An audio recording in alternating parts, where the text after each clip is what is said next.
एक आनंदाची बातमी. पारनेर तालुक्याची मुखपत्र म्हणून पारनेर एक्सप्रेस हा नवा चॅनल आपल्यासमोर येत आहे. दररोज संध्याकाळी 7 वाजता पहा पारनेर एक्सप्रेसचे थेट प्रसारण.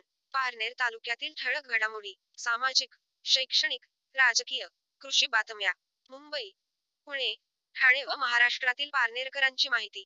हे सर्व आता आपल्या मोबाईलवर, टीव्हीवर किंवा लॅपटॉपवर थेट मिळणार. आपण फक्त चॅनल सबस्क्राईब करा, लाईक करा आणि बेल आयकॉन दाबा, म्हणजे दररोज संध्याकाळी 7 वाजता या बातम्या थेट तुमच्यापर्यंत पोहोचतील. तसेच आपल्या परिसरात काही घटना, बातमी किंवा उपक्रम घडत असेल तर त्याचा व्हिडिओ मोबाईल आडवा धरून आम्हाला पाठवा.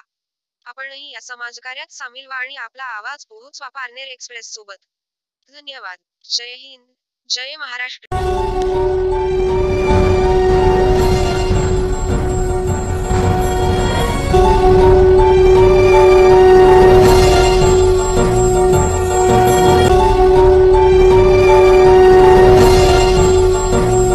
नमस्कार मित्रांनो, आपल्या सर्वांना विजयादशमीच्या हार्दिक हार्दिक शुभेच्छा.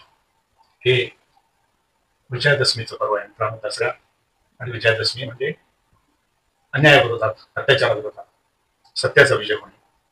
100 तोंडी कौरवांचा ज्याप्रमाणे भगवान श्रीरामाने आजच्या दिवशी वध केला, त्याचं प्रतीक म्हणून आपण हा दसरा सण साजरा करतो.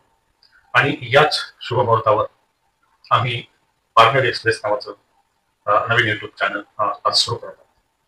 दररोज संध्याकाळी 7 वाजता आणि शक्य झालं आणि किंवा प्रतिसाद मिळाला तर सकाळी पुन्हा 9 ते 10 वाजता याचं प्रसारण होईल. ज्यांच्याकडे नवीन टीव्ही आहे, ज्या कॉम्प्युटराइज टीव्ही आहे, त्याच्या युट्यूब लागतो, त्या चॅनलवर आपण हे युट्यूब चॅनल महाराष्ट्र आणि पारनेर एक्सप्रेस पाहू शकाल. आणि दुसरी गोष्ट मित्रांनो, आम्ही पारनेरच्या ज्या काही बातम्या असतात, आमचा पारनेर तालुका असल्यामुळं आणि सध्या मी पारनेर तालुक्यात स्थायिक असल्यामुळं मुंबईला मी खूप कमी क्वचितच जातो, त्यामुळं ज्या बातमी मी पारनेर तालुक्यातील महाराष्ट्रावर टाकत असेल तर त्यावरती मित्रांनो असा प्रॉब्लेम झाला की माझे जे सबस्क्रायबर आतापर्यंत जवळजवळ 19,000 पुढे झाले. यापूर्वी देखील माझं नाव महाराष्ट्र माझं चॅनल कोरोना काळात जवळजवळ 1 लाखाच्या वर सबस्क्रायबर झाले होते, परंतु माझ्या काही चुकीमुळे तांत्रिक ते चॅनल कॉपीराईट क्लेममुळे बंद झालं, म्हणजे बंद केलं गेलं युट्यूबवरती माहिती असल्यामुळे.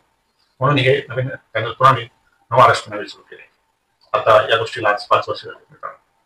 दरवर्षी मी माझा चॅनलचा वर्धापन दिन वसई तालुक्यातील सोपार फाटा येथे जी राधाकृष्ण गौशाळा यांच्या पद्मश्री डॉक्टर विठ्ठल पाटील प्रतिष्ठान संचलित, त्या ठिकाणी त्या गायींबरोबर आम्ही दरवर्षी साध्या स्वरूपात तो वर्धापन दिन साजरा करतो.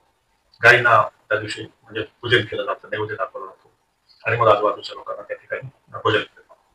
मी आजपर्यंत त्या गोष्टी बोललो नव्हतो मित्रांनो, परंतु म्हणजे ते म्हणतात ना, करून समोर आलं तर त्याचं काही राहत नाही. त्यामुळं परंतु आज अशी परिस्थिती आहे की 2 महिने मी पायाच्या काही क्षुल्लक आजारामुळे दवाखान्यात ऍडमिट आहे. माझ्या पायाचा जो खाली पॅचला फोड आला होता तो डायबिटीस असल्यामुळे तो वाढत गेला आणि मग नगरला मी त्याचं ऑपरेशन केलं आणि मग ड्रेसिंगसाठी मी बाळून येथील शतरदाने दवाखान्यात ड्रेसिंगसाठी आलेलो होतो. आता ते 1-1.5 महिने या ठिकाणी असल्यामुळे ते रिकव्हर झाले आणि मग मी ठरवलं की या दवाखान्यातच आपण आपला 5वा वर्धापन दिन आणि पारनेर एक्सप्रेसचं सुरुवात केली, म्हणजे प्रारंभ या ठिकाणी का करू नये.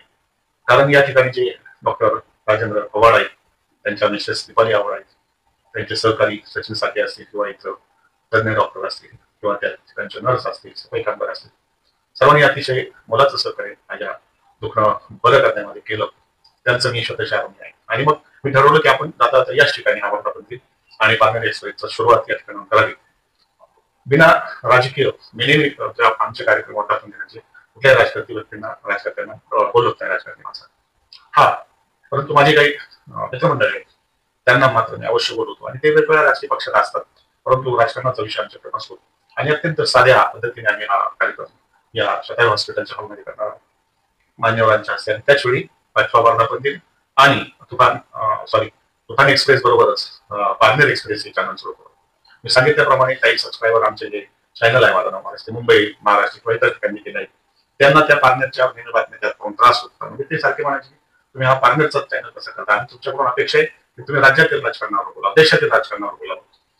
आणि मग आम्ही ठरवलं की आता यापुढे पारनेरच्या बातम्या पारनेर एक्सप्रेस या चॅनलमध्येच आपण दाखवूया आणि आजूबाजूच्या तालुक्यातल्या जिल्ह्यातल्या बातम्या या ठिकाणी आपण पाहू शकाल पारनेर एक्सप्रेस या युट्यूब चॅनलवर. आणि महाराष्ट्र माझावर यापुढे आपण देश विदेशातील महाराष्ट्रातील राजकीय घडामोडी, आर्थिक, सामाजिक, शैक्षणिक घडामोडी पाहू शकाल. तर पुन्हा एकदा आपल्या सर्वांना दसऱ्यानिमित्त हार्दिक शुभेच्छा. आणि आमचा कार्यक्रम आज दसरा असल्यामुळे आम्ही आज करत नाही, कारण कोणी येणं शक्य नव्हतं.